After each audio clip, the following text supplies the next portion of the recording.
समुद्र की गहराइयों से एक अजीबोगरीब जीव फिर से सामने आई है। ऐसी मछली जिसे कई कुदरती हादसों से जोड़ते हैं। हाँ, हम बात कर रहे हैं और फिश।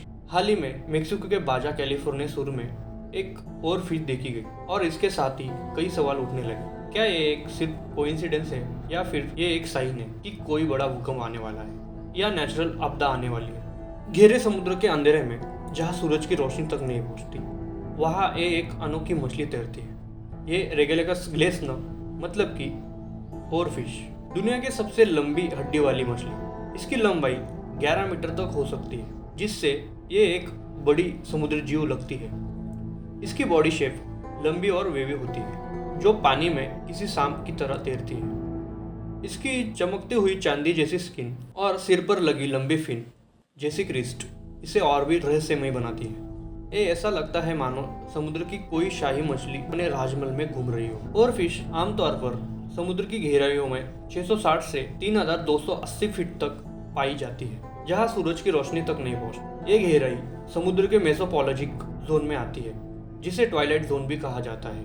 इस गहराई पर ऑक्सीजन का स्तर कम होता है। यहाँ रहने वाले जीव खास तौर पर इस वेदर के लिए कॉम्पेटेबल होते हैं। ये एरिया बहुत ठंडा और रहस्यमय होता है, जहाँ प्रेशर बहुत ज्यादा होता है। ऐसी कंडीशन में सिर्फ कुछ ही जीव जिंदा रह सकते हैं और ओरफिश उनमें से एक है। साइंटिस्ट का मानना है कि इस गहराई में रहने के कारण ओरफिश के सॉफ्ट हड्डियों और जेली जैसी स्ट्रक्चर होती है, जो इसे ज्यादा दबाव वाले माहौल में तैरने में मदद करती है। ये मछली ज्यादातर अकेली रहती है और बहुत ही रेयर रूप से सरफेस के पास देखी जाती है। वैज्ञानिकों का मानना है कि ये मछली अपने लॉन्ग और स्लिम स्ट्रक्चर के वजह से बहुत कम स्पीड से तैरती है और ये अपने खाने के लिए प्लैंकटन मतलब कि छोटे समुद्र जीव, प्लांट्स और क्रस्टेशियन जैसे कि श्रिम्प्स, केकड़े, लॉबस्टर्स इन पर डिपेंडेंट रहती है।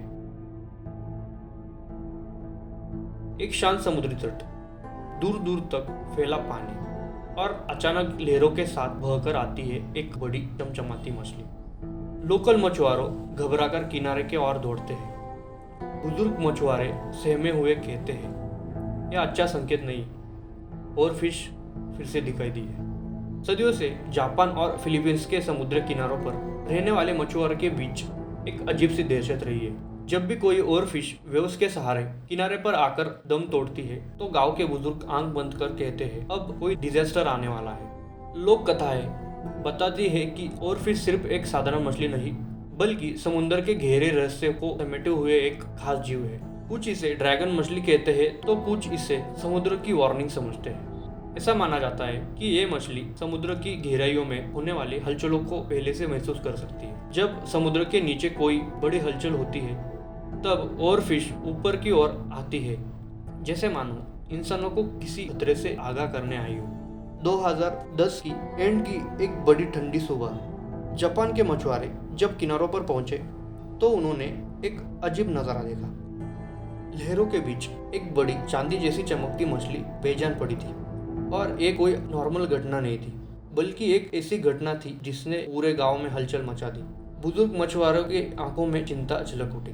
उन्होंने एक दूसरे से फुसफुसाकर कहा, अब धरती हिलेगी। कुछ ही हफ्तों बाद जापान के अलग अलग किनारों पर कई और फिश दिखाई देने लगी।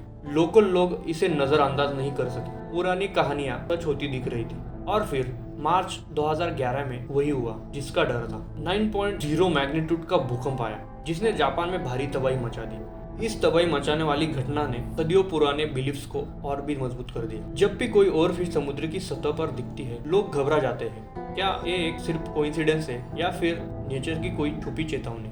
और अब जब मेक्सिको के बीच पर एक और फिश देखी गई, तो वही पुरानी कहानियां फिर से लोगों के जुबान पर आ गई। दरअसल मेक्सिको के बाजा कैलिफोर्निया सुर के बीच पर कुछ लोग टहल रहे थे। तब ये फिश पैसिफिक ओशन से तैरते बाहर बीच पर आई। तब वो टहलने वाले लोगों ने इसे स्पॉट किया और लोगों के मन में फिर से डर बढ़ गया। कुछ लोगों का मानना है कि ये किसी पोटेंशियल नेचुरल डिजास्टर का साइन है, मतलब कि संभावित प्राकृतिक आपदा का संकेत है, जबकि बाकी लोग इसे सिर्फ एक ऑर्डिनरी घटना मान रहे हैं। बल्कि साइंटिस्ट भी ये रिसर्च कर रहे हैं कि आखिर ये मछली ओशन सरफेस पे क्यों आई। क्या ये समुद्र के नीचे किसी हलचल का साइन है या फिर कोई दूसरे इकोलॉजिकल कारण इसकी वजह बना। रिसर्चर्स इस घटना को ध्यान से देख रहे हैं ताकि पता लगा जा सके कि क्या ये रियलिटी में किसी बड़े अर्थक्वेक या सुनामी से जुड़ा हो सकता है।